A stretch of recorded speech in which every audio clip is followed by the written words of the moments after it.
freedom pass from hand to yearning hand, and the vision of our fathers spread hope throughout this land, as the dream some fought and died for in my heart becomes my own.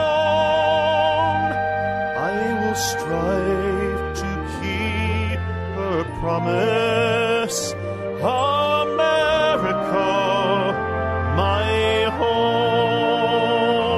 America, America,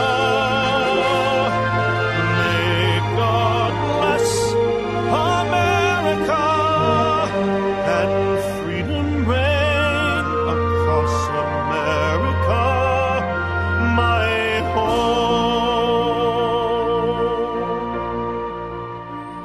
From the shorelines to the prairies, to the cities great and small, we have reaped the fruits of justice and liberty for all.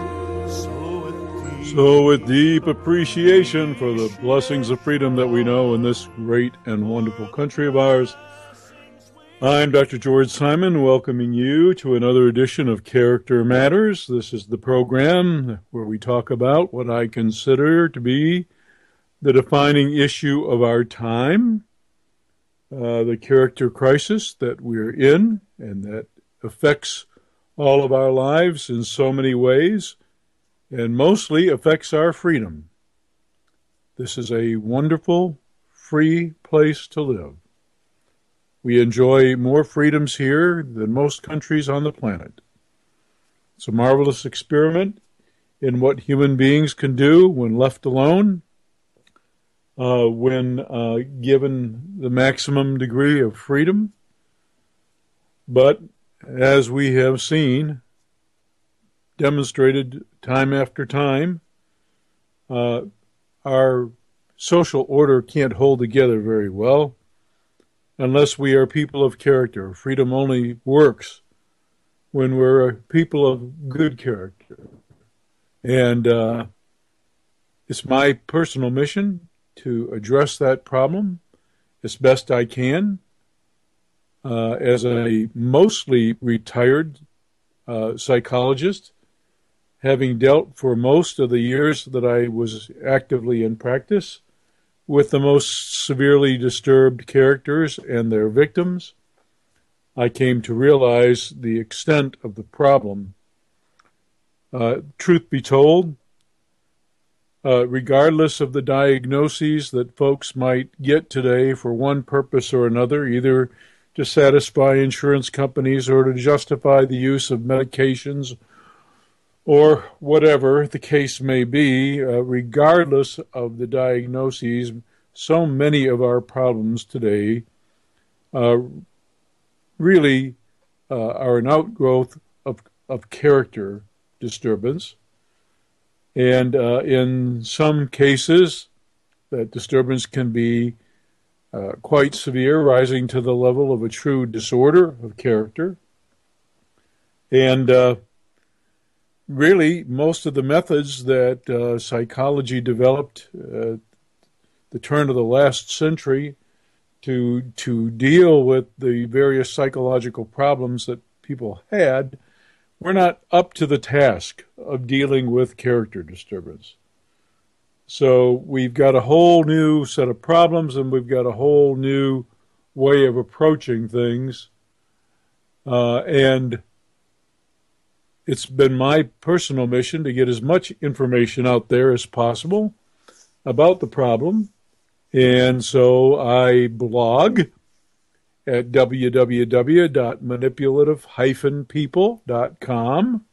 That's manipulative-people.com, where you'll find hundreds of timely articles on various topics. We have an excellent series going on right now. It just began, the first in the series, on empathy and character, and especially empathy development, and the things that we might be able to do to promote better empathy development in our children.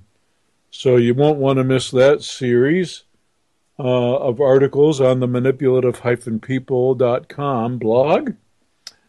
And then I also write for the blog Psychology, Philosophy, and Real Life at www.counselingresource.com.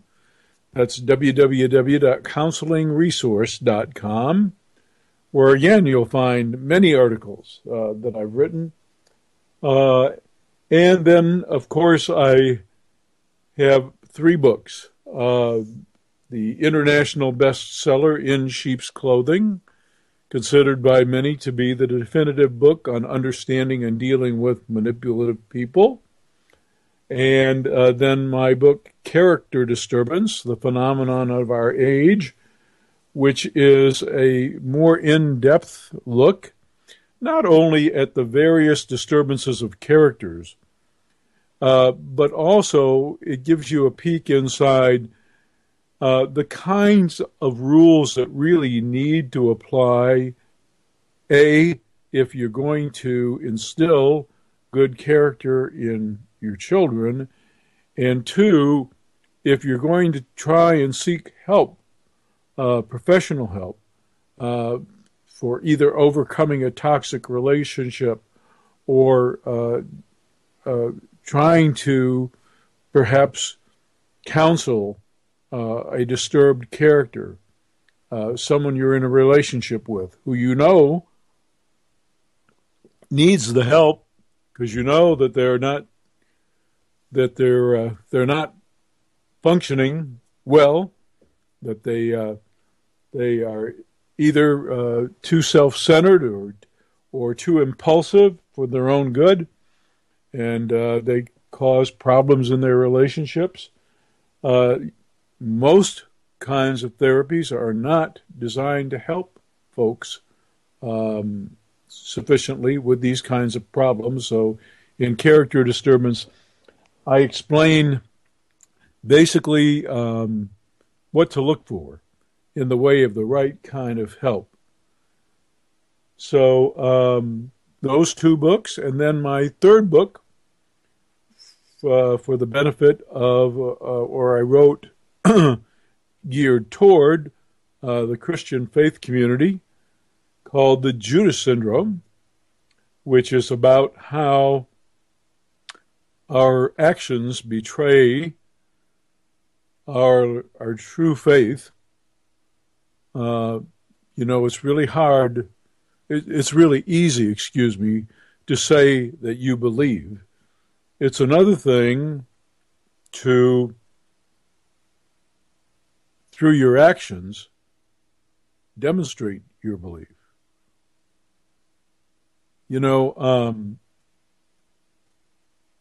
There's a lot of controversy that has existed since the beginning of the Christian faith, basically about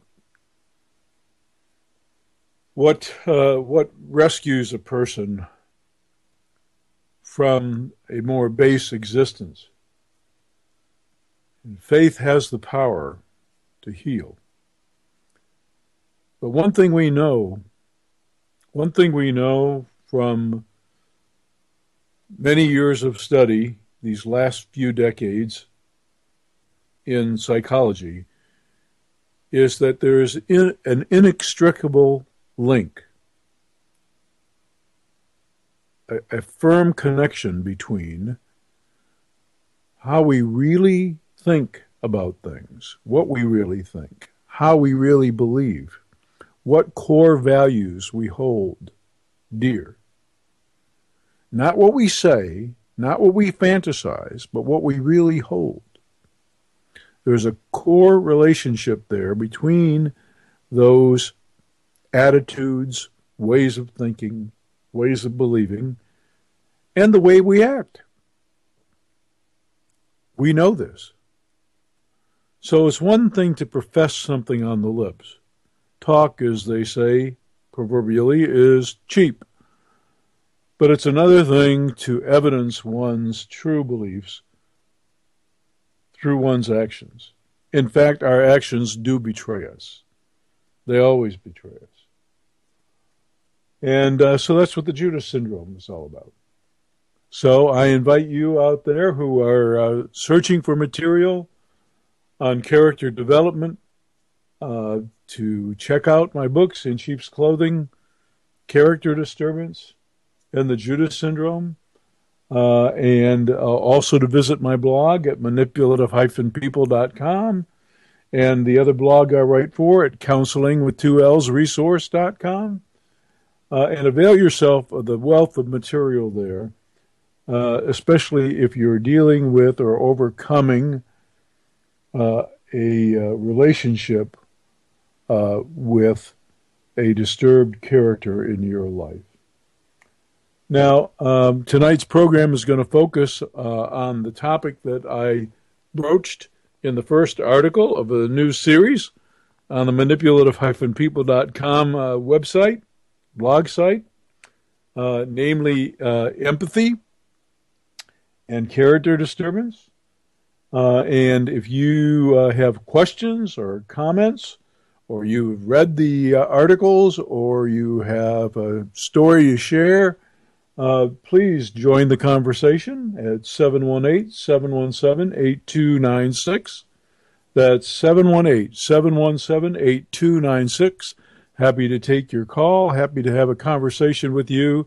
This is the program where our format allows us to have a frank and honest discussion about the problems that really matter. So if you even if you have a bone to pick with me, perhaps you don't understand something I said in one of my pieces on the internet, perhaps you vehemently disagree, or perhaps you just have something you'd like to share, if not a question to ask, give us a call at 718-717-8296.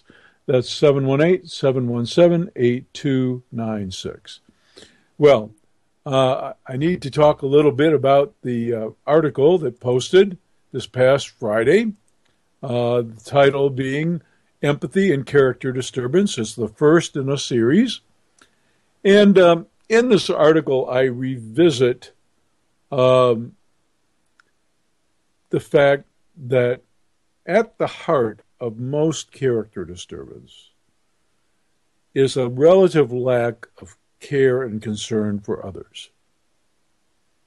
Now, it's not just narcissistic characters that have this problem. It's not just psychopathic characters. At the heart of all character disturbance, and once again, I make a distinction. You'll see this in my writings and in my books. Some people don't make the distinction. Others do. I'm one of those who does make this distinction. There is a distinction between personality and character, and a personality disturbance and disorder, and a character disorder. The difference being, character is that aspect of personality that reflects one's moral integrity. Okay? So, a person can have a personality disturbance and not necessarily be a problem character. Perhaps their personality disturbance impacts them even more than it impacts others. But with character disturbance, almost always accompanying any character disturbance is a lack of care and concern for others.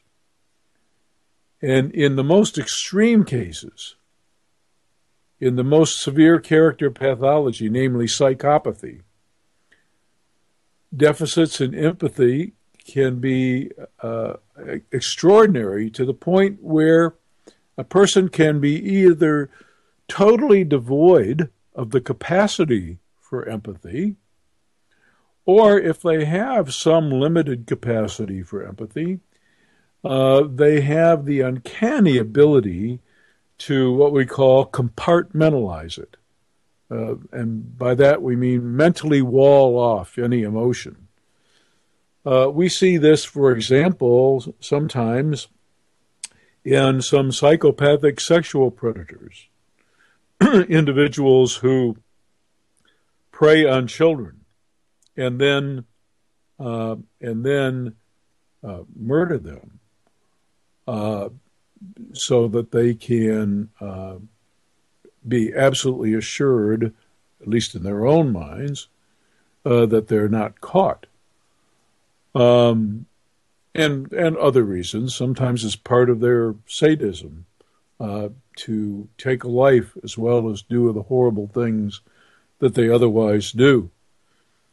And so we see this capacity. We see these people who appear, they have the mask of sanity, the mask of normalcy.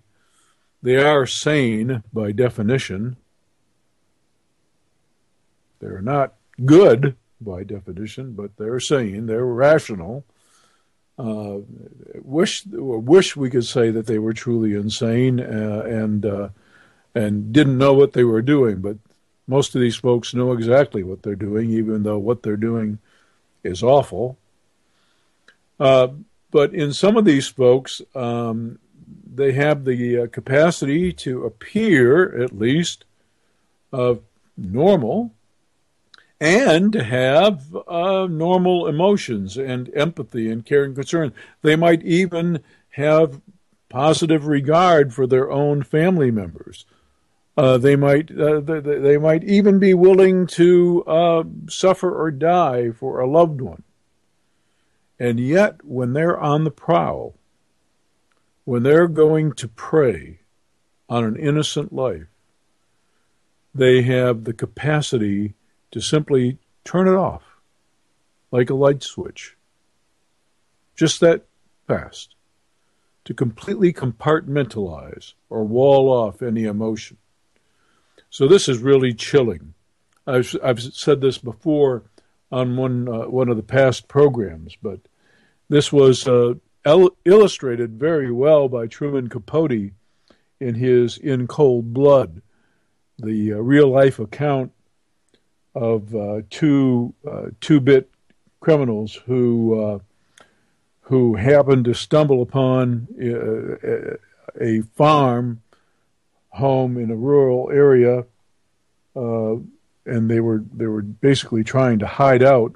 But they also realized once they had gotten there that the people could identify them, so they had to get rid of them all if they were going to ensure at least that nobody would rat them out, and they might end up getting nabbed by the authorities. And in Capote's account, which was factually accurate, one of the killers was about to blow away the elderly grandmother in this family.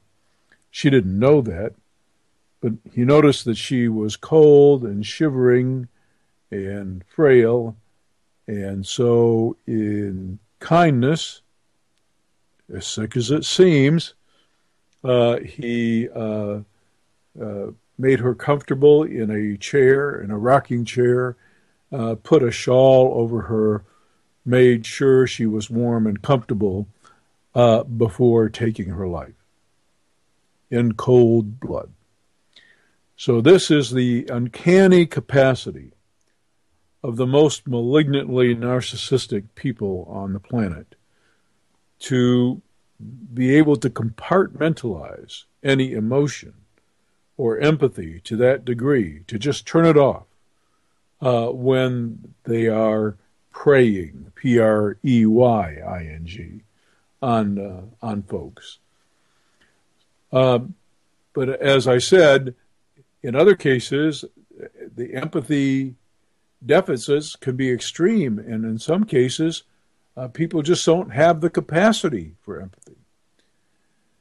But to make a long story short, empathy and empathy deficits lies at the root of most character problems.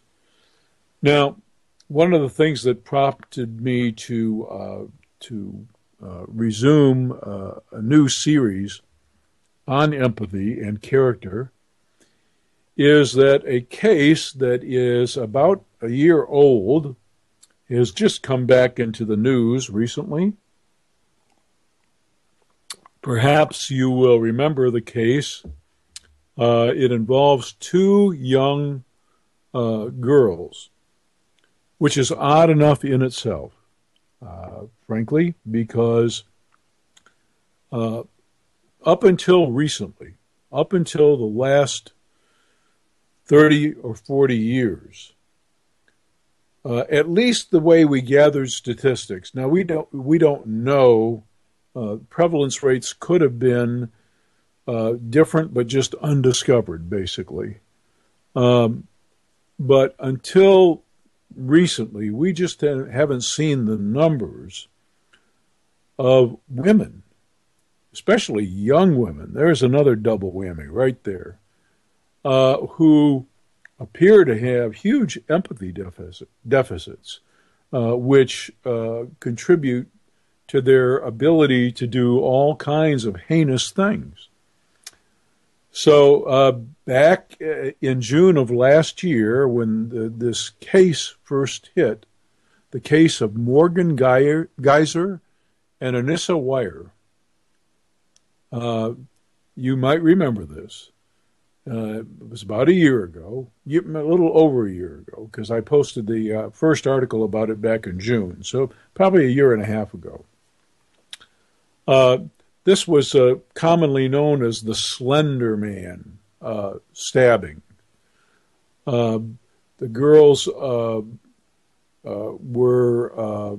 preteens at the time, just preteens, and they were trying to gain the favor of this mysterious internet legend called Slenderman.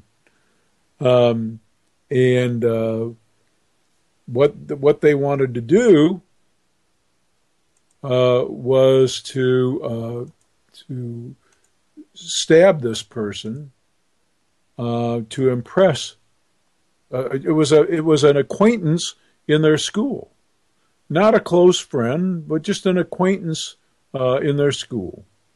They just picked her at random, another girl, so they picked this girl, and they had it all planned. They had it all planned. It was truly a predatory attack.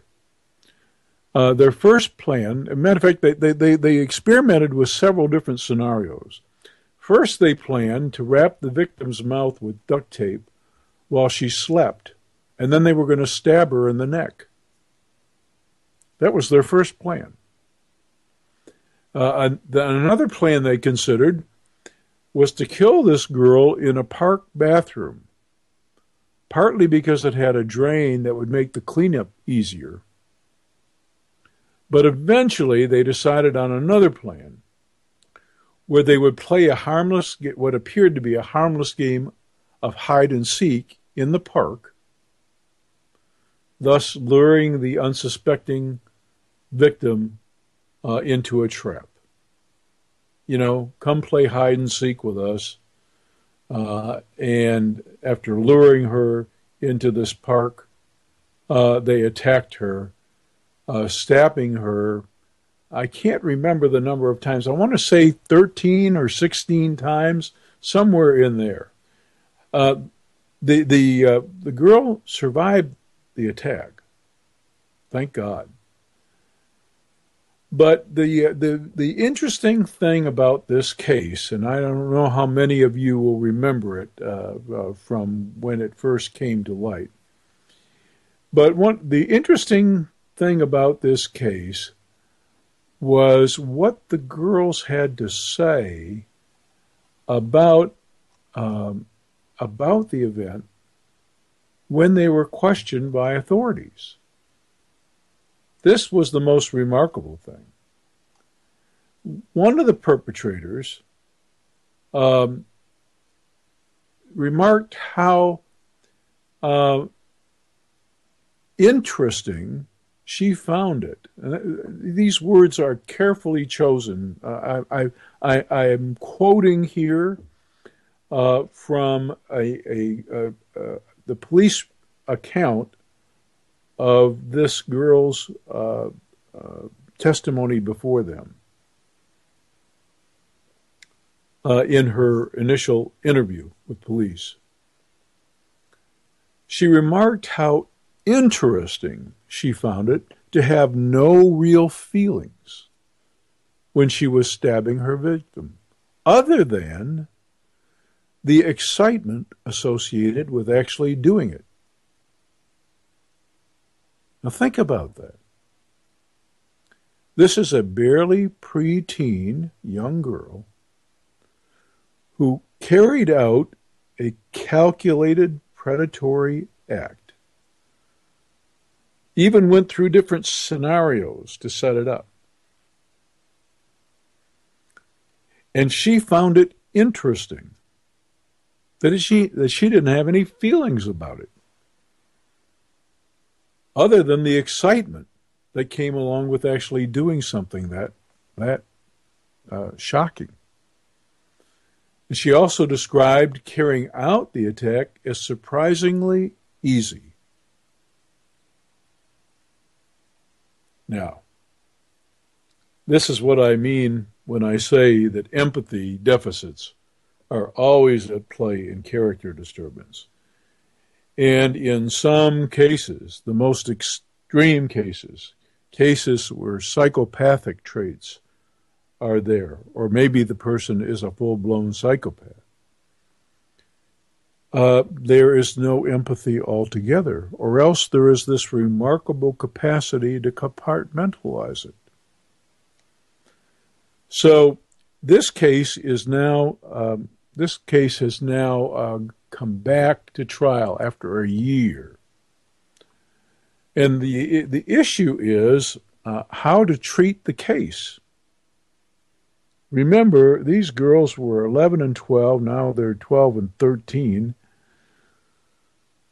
So, they were very young girls. This is a very odd circumstance. First of all, for the actors to be so young, and then secondly, for them to be female. This is just a very bizarre and odd circumstance. So, the legal system has been trying to figure out whether or not they should remain in the system and be regarded as adults, maybe even eventually tried as adults, or be left within the juvenile system. Now, here's the problem. This is the problem the judge is facing. And this comes from some news reports just this past couple of weeks. The judge in the case is really in a quandary because, on the one hand, given the age of these girls, and given the fact that other than this horrendous act, of course, they showed no signs of any kinds of problems. And, were basically good students. So, but if the judge leaves the girls in the juvenile system, they will likely serve no time, which is, that's actually more understandable as opposed to rehabilitation, if that can be done.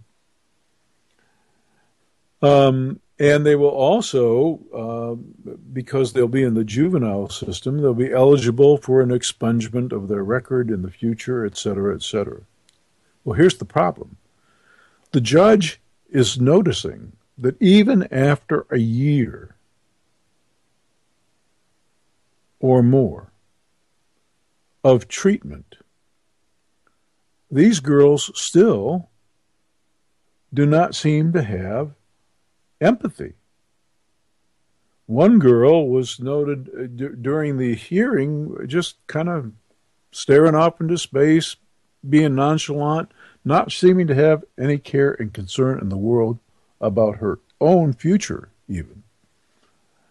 But what more distressing for the judge was that neither of the girls was showing the level of remorse or concern for the injury inflicted on their victim, or concern for the heinousness of their crime.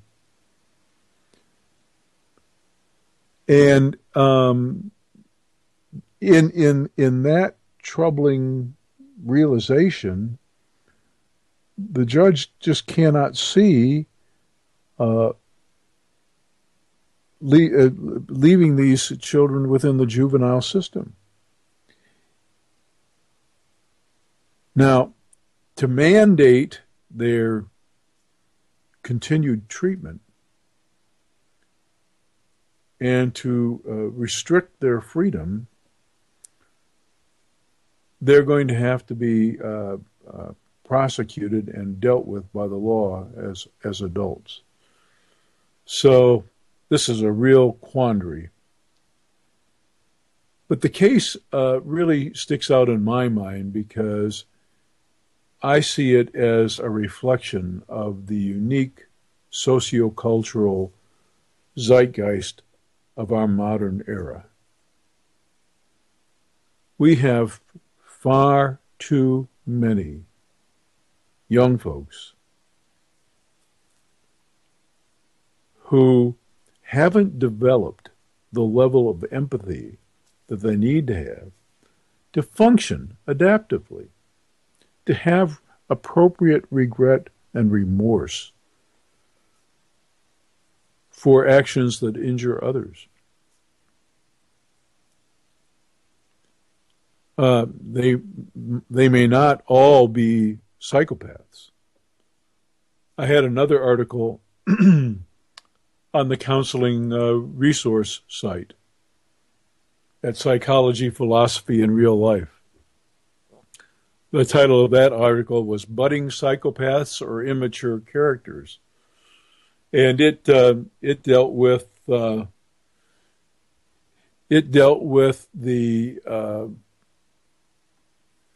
story from about 2 years ago now. I hope you can remember this one. You may.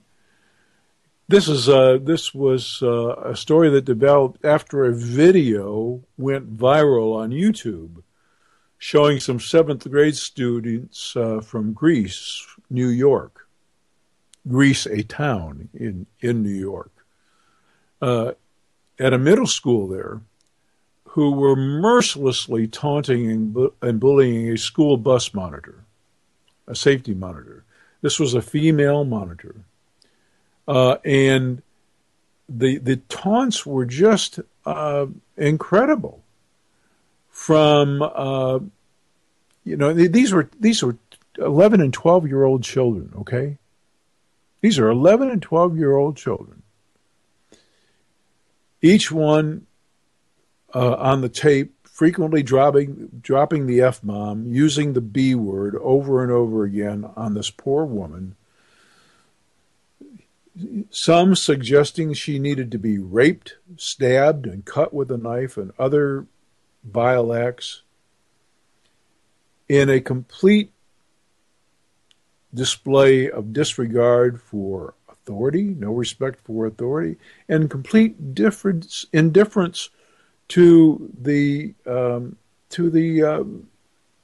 verbal and emotional assault on this woman's feelings. Now, the victim did her best to just maintain a calm demeanor, but she was quite visibly shook. And I wonder what shook her the most. She was reduced to tears after the episode, and I wonder what really pained her the most. Being called those names and being threatened in that way or having such vile things spewed at her, or to think that children, as they're entering their teen years, could be that vicious. And here's the thing, with no compunction, with no hesitation, and without any remorse. Now, I've said for a long time, and this is the premise of my book, I've said for a long time that character disturbance, this is the subtitle of my book, Character Disturbance. It is the phenomenon of our age. There are factors in place that have been in place for the last 30 or 40 years. There are aspects of our sociocultural zeitgeist that have encouraged, and in many cases even rewarded, character disturbance. So it has become the phenomenon of our time.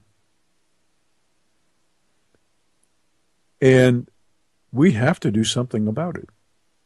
And we won't successfully do anything about it until we recognize the problem for what it is, and until we recognize how fundamental it is that we attack this problem first, as opposed to all the related problems that stem from it.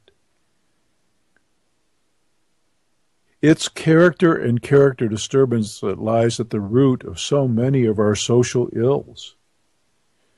It doesn't matter whether it's the greed in corporate America or Wall Street that nearly caused a complete collapse of the financial system and of the economy.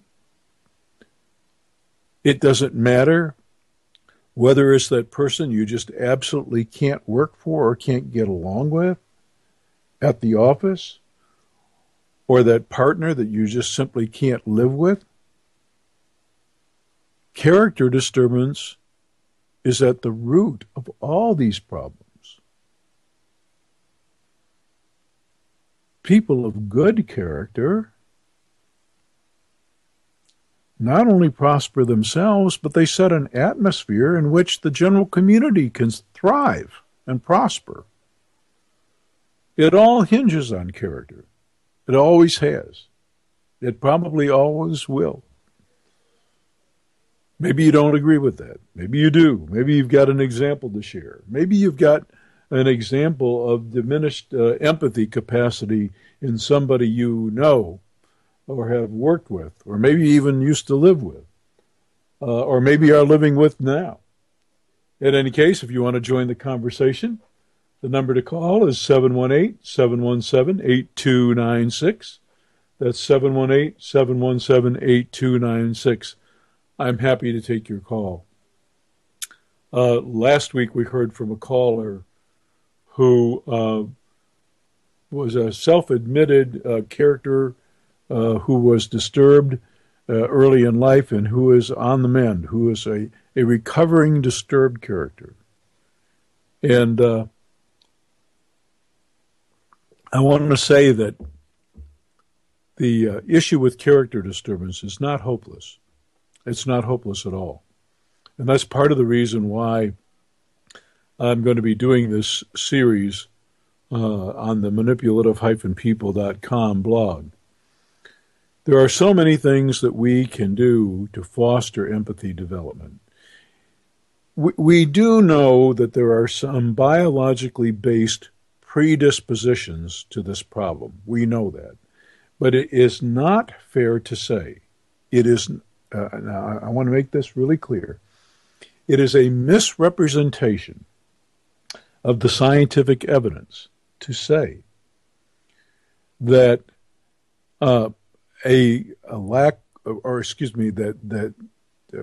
having no capacity for empathy or a severe impairment in empathy capacity or having a predisposition towards psychopathy, it is not fair to say that that is strictly biologically determined or genetically determined. It's not fair to say that. We know that there is some significant role there. We know that primarily from two sources of information, scientific research. We know it from studies of identical twins reared apart. We know that when identical twins are reared apart, that when it comes to psychopathy, there is an increased incidence of both individuals, regardless of their environment, showing the pattern. However, the concordance rate is not 100%. So environment does appear to have some role and some value.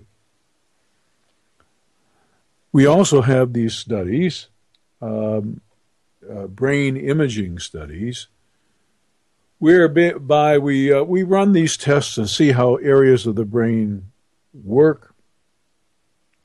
And we map out what areas are sensitive to things like emotion. And they've done some landmark studies, truly, comparing quote-unquote normal brains to the brains of psychopathic individuals, and look at how they respond to certain stimuli. And what is remarkable are two things. One, activity in the brain in the area connected with emotion doesn't occur when it normally would occur for most normal folks who are looking at stimuli that would normally evoke an emotional response. So something's amiss there in the interneuronal communication. And we also see structural differences. Now, here's the problem once again with just saying that therefore these folks must be just born that way. Here's the problem with saying that. The brain is an amazingly plastic organ. All throughout our development, networks are being formed between neurons and structures are being developed to one degree or another. I'll give you a really perfect example of how extreme this can get, but how amazingly adaptable the human brain is. We have an area of our brain that really helps us out, is the most often involved in giving us coordination and coordinated muscle movements, called the cerebellum.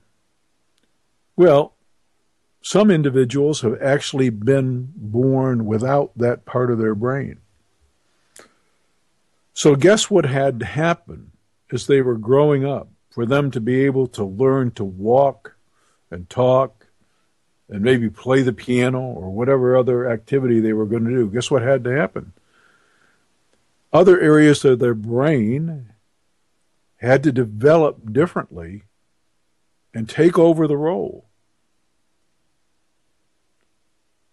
because the usual structure in the brain dealing with that wasn't there. This is how plastic the brain is. So just because we look at someone's brain now and it responds differently and it looks differently from a normal brain, doesn't mean that that brain was hardwired from birth differently. So that's why it's a misrepresentation of the evidence to say that psychopaths, for example, are simply born that way. It's not quite that simple, although we do know that biology plays a significant role. And at the root of a lot of character disturbance, one of the main issues is a diminished capacity for empathy, which is why it's so crucial. That's why it's so absolutely crucial that we learn what we need to do to develop empathy in our children.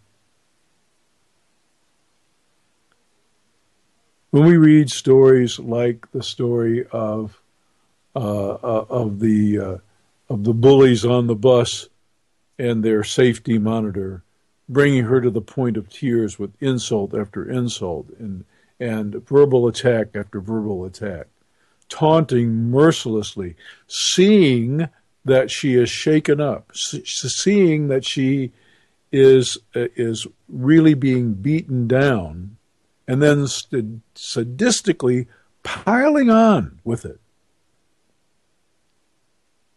That's a gross lack of empathy. And unfortunately, it's not that uncommon anymore.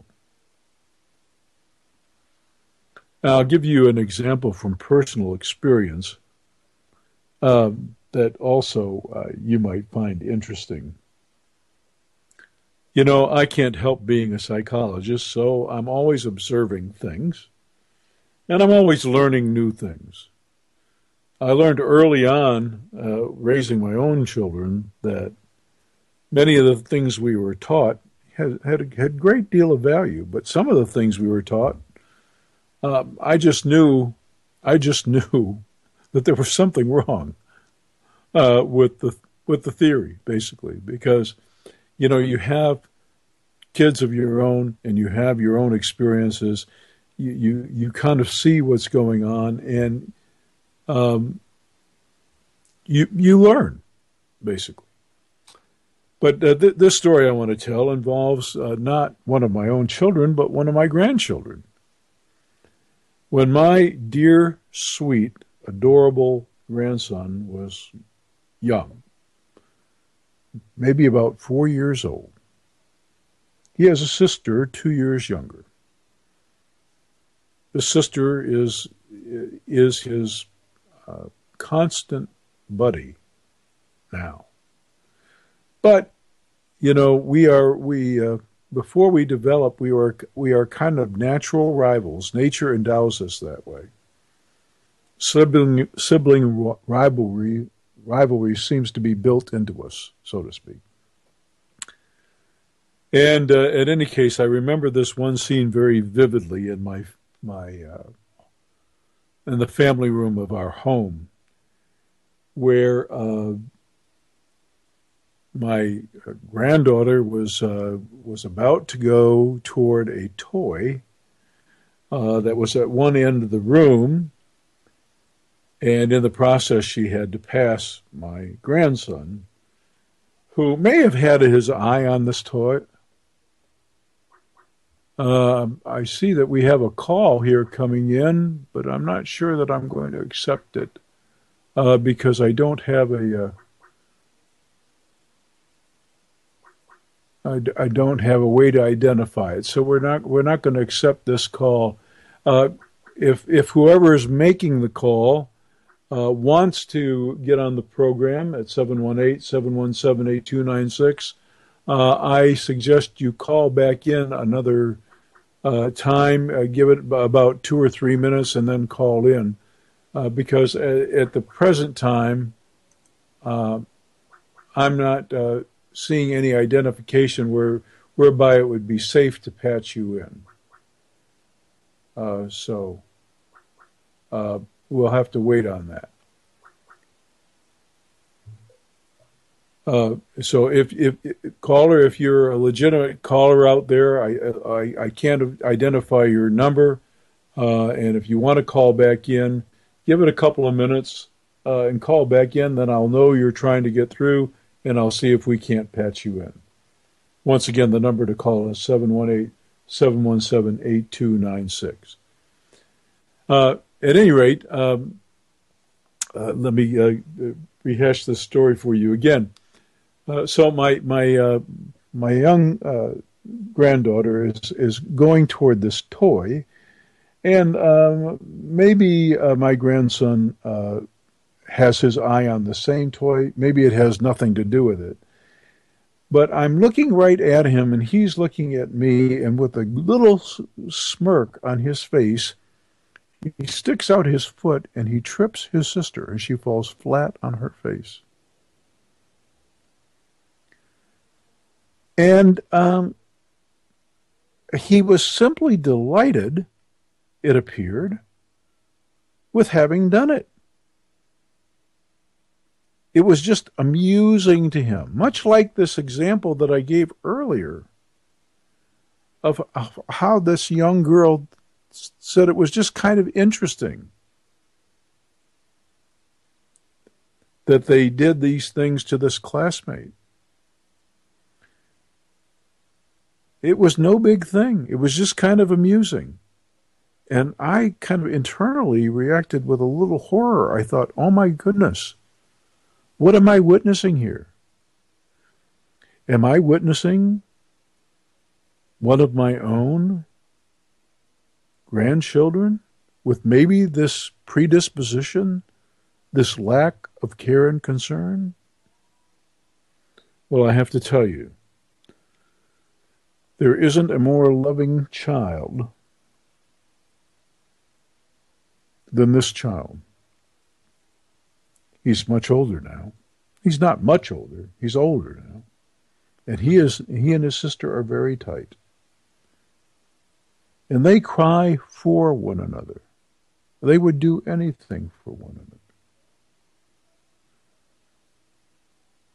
So what they were taught, how they were responded to, how they were brought to see the impact of their actions. It's a real testament to their parents. Their parents have done a good job. I think in many ways my son has done a better job with his children than I did with my own.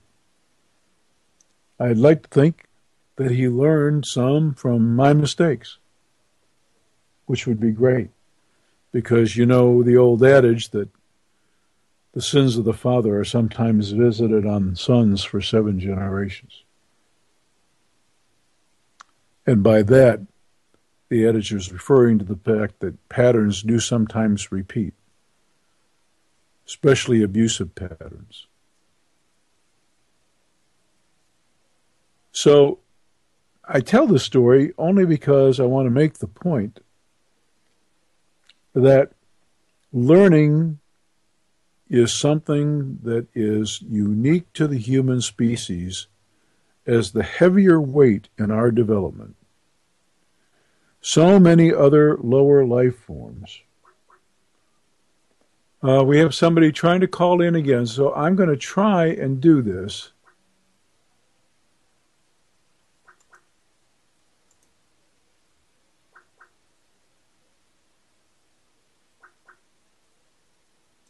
I cannot add this call. I'm not sure why.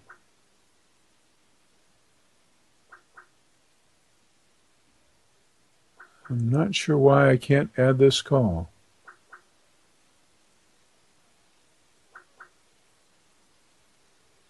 I'm sorry, caller. I cannot add your call. I see you wanting to call in, but there's something going on here whereby I cannot add the call, and so I'm going to have to not answer it. I wish I could, but I can't. So I'm sorry about that.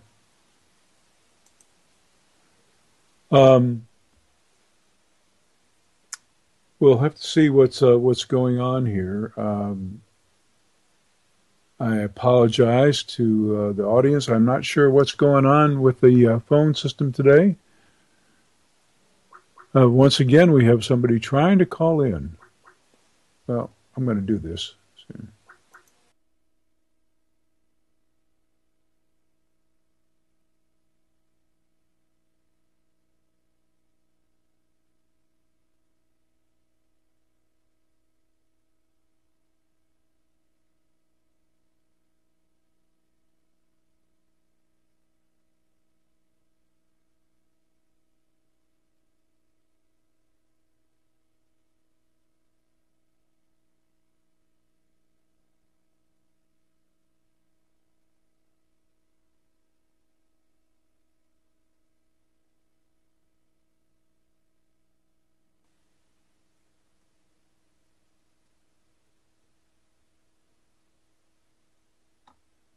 Hello?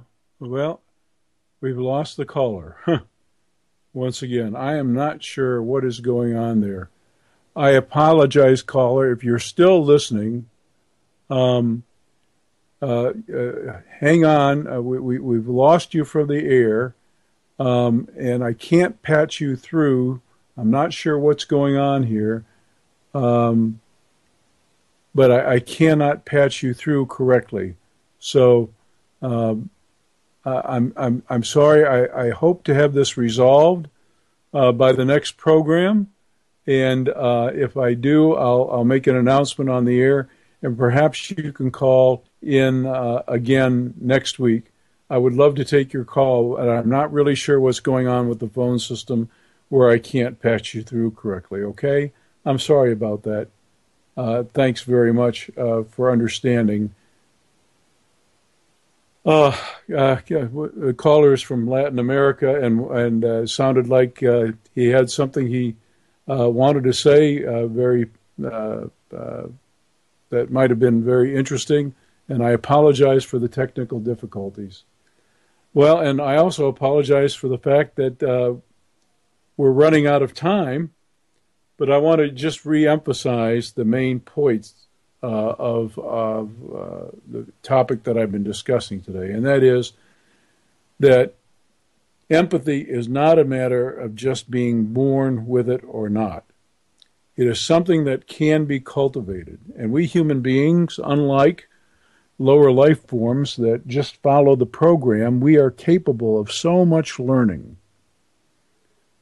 There is so much that we can learn that it led most early researchers to think that everything was learning, that there was no constitutional predisposition toward anything in our personality formation. The behaviorists and the empiricists considered us what they call a tabula rasa, a blank slate mentally, except for the learning that occurred. And we now know that that's not true. So we have an incredible capacity to learn. We can teach our children empathy. We obviously can be doing a much better job than we are doing it. It's not just what we're teaching our children and the values, but it's all the things that they're exposed to. One of the things that we'll be talking about in the series is the fact that young people, unfortunately, are desensitized to so much violence by what they see. They're desensitized to language, to all kinds of behavior. They become callous. It means nothing to them. It doesn't outrage them. So we can do a lot culturally to stem this epidemic that we have right now. And as you know, I believe that's at the heart of why we've lost some of our greatness as a country, which is why you always hear this theme song play at the end of the program. And once again, my apologies to the caller. I will do my best to figure out what's going on here, and hopefully, if you want to try and call in next week, we'll have the problem solved. In the meantime, I ask you all to remember to visit the blog and books, and tune in again next week for another edition of Character Matters. I'm Dr. George Simon. Good evening.